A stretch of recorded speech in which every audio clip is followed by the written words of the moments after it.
Ijazah yang tak pernah lulus dari perdebatan. Ada banyak cara untuk meragukan. Di era ini, kadang satu komentar cukup untuk membuat kita bertanya, benarkah semua yang terlihat sesederhana itu?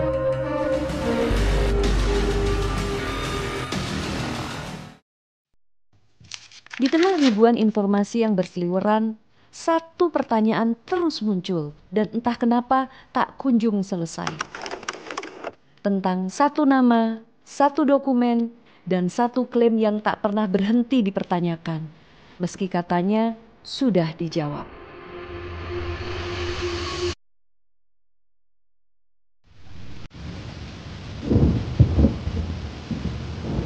Ini bukan soal benar atau salah, tapi tentang bagaimana satu isu bisa membuka untuk melihat siapa kita sebagai masyarakat.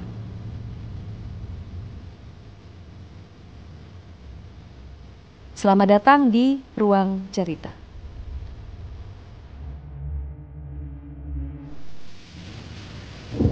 Isu ini bukan muncul tiba-tiba. Di tahun 2022, seorang warga bernama Bambang Trimulyono mengajukan gugatan ke Pengadilan Negeri Jakarta Pusat. Intinya, dia mempertanyakan keaslian ijazah milik Presiden Joko Widodo. Dokumen yang digugat bukan cuma satu, tapi 3, SD, SMP, dan SMA. Bambang bilang ada kejanggalan. Ia menyebut dokumen-dokumen itu tidak sinkron.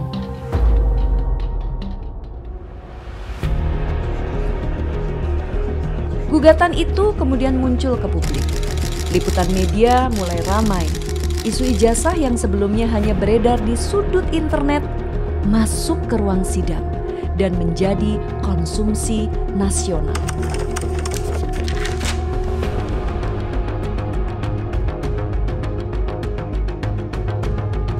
Tapi tak butuh waktu lama. Pengadilan mengatakan gugatan Bambang tidak dapat diterima. Alasannya, pihak yang digugat presiden yang memiliki hak imunitas hukum. Tapi bukan berarti cerita ini berhenti. Justru setelah gugatan ditolak, perdebatan makin liar. Sebagian menganggap, kenapa ditolak? Apa ada yang disembunyikan? Sebagian lain bilang, kasus ini tidak layak sejak awal. Dan dari sinilah bola liar mulai bergulir.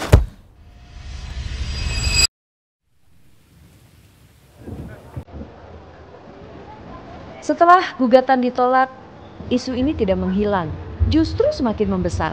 Di media sosial, potongan gambar ijazah beredar. Ada yang membandingkan font, ada yang menyamakan stempel, ada yang bilang tanda tangannya tidak mirip. Ada juga yang membuat investigasi versi rakyat, lengkap dengan video YouTube, podcast, bahkan kadang kita lihat di PowerPoint. Coba lihat sudut stempelnya. Ini loh, SD di Solo katanya belum digital waktu itu. UGM pun katanya gak ada data online. Lalu muncul akun-akun yang mengaku pernah sekelas, mengaku kenal, atau justru bilang bahwa mereka tidak pernah dengar. Semua jadi saksi. Semua merasa jadi ahli. Masalahnya ini bukan isu akademik, tapi arus opini. Dan seperti kita tahu, di internet siapa yang paling yakin seringkali terdengar paling benar.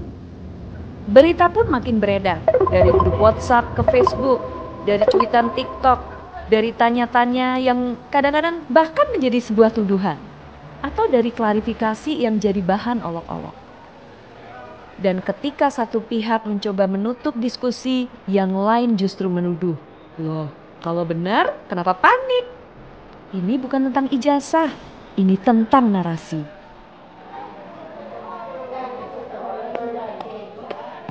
Oktober 2022, Universitas Gadjah Mada angkat bicara.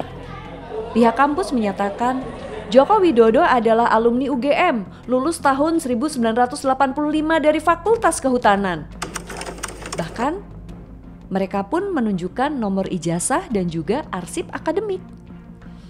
Lalu, Komisi Pemilihan Umum juga mengatakan bahwa dokumen yang digunakan Jokowi pada saat mencalonkan diri sudah diverifikasi dan sudah sah.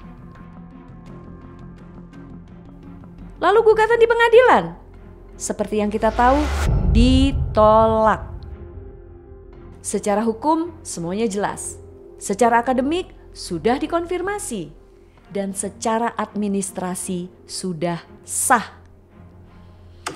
Tapi tetap saja sebagian publik masih merasa belum puas.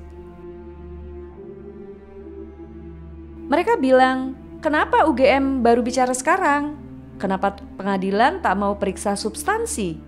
Kenapa tak ada dokumen asli yang ditunjukkan kepada publik? Mereka tidak butuh dokumen, mereka butuh diyakinkan. Dan sayangnya, kepercayaan itu tidak muncul dari berbagai penjelasan, melainkan dari rasa percaya yang dibentuk jauh sebelumnya. Sekali lagi, ini bukan soal ijazah. Ini tentang jurang antara lembaga dan rakyat, jurang antara yang bicara dan yang mendengarkan.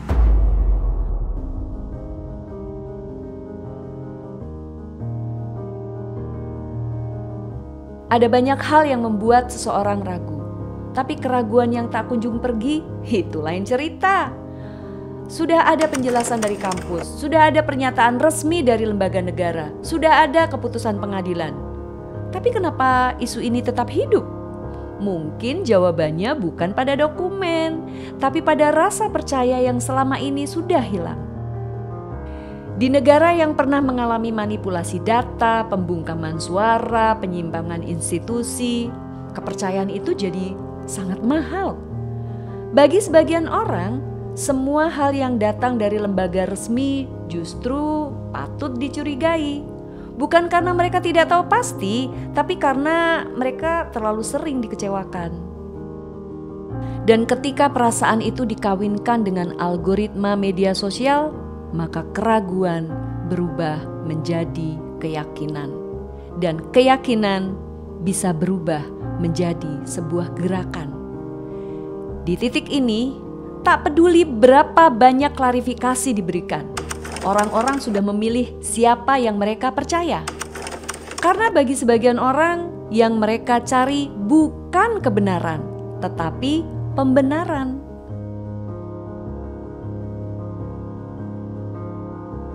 Mungkin kita tak akan pernah benar-benar tahu segalanya. Mungkin ini bukan soal benar atau salah, tapi tentang siapa yang kita percaya dan kenapa kepercayaan itu bisa lahir atau justru bisa hilang. Dan isu ijazah ini bisa jadi bukan hanya soal dokumen yang dicurigai, tapi tentang luka lama yang belum sembuh, tentang keraguan yang dibiarkan tumbuh. Di negara yang kebanyakan masih belajar untuk percaya, kecurigaan bisa jadi lebih keras daripada klarifikasi. Dan di dunia yang penuh dengan noise, kadang yang diam justru terdengar paling mencurigakan. Di akhir cerita ini, kami tak datang untuk membenarkan, tak juga untuk menggugat. Kami hanya membuka satu ruang, tempat di mana cerita-cerita yang tak selesai bisa terus didengarkan. Karena selama masih ada ruang untuk bertanya, masih ada ruang untuk peduli, maka ruang cerita belum akan ditutup. Terima kasih telah mendengarkan. Sampai jumpa di ruang cerita selanjutnya.